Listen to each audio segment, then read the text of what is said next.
বাংলাদেশ কৃষিপ্রধান দেশ। বছরের পর বছর কঠোর পরিশ্রম করে কৃষক মাঠে ফসল ফলান। সেই ফসল ঘরে তোলার পর ন্যায্য মূল্য পাওয়ার আশায় বাজারে বিক্রি করতে যান। কিন্তু সম্প্রতি সামাজিক যোগাযোগ মাধ্যমে ছড়িয়ে পড়া একটি ভিডিও নতুন করে প্রশ্ন তুলেছে, কৃষকের প্রাপ্য কি সত্যিই তিনি পাচ্ছেন?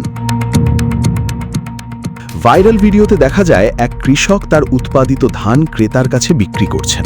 ধান বস্তায় ভরে ওজন করা হচ্ছিল। তবে ওজনের সময় উপস্থিত একজন ব্যক্তিকে ওজন মাপার যন্ত্রের পাশে দাঁড়িয়ে পা দিয়ে সেটি চেপে ধরতে দেখা যায়। অভিযোগ উঠেছে, এভাবে ওজনের কারচুপি করে কৃষকের ধানের পরিমাণ কম দেখানোর চেষ্টা করা হচ্ছিল।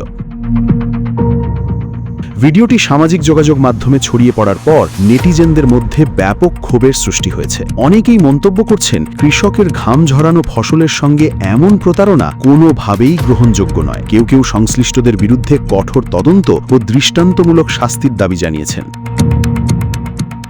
তবে ভিডিওটি কোথায় ধারণ করা হয়েছে, কখন ঘটেছে এবং ঘটনাটি সম্পর্কে সংশ্লিষ্ট পক্ষের বক্তব্য কি, এসব তথ্য স্বাধীনভাবে নিশ্চিত হওয়া যায়নি।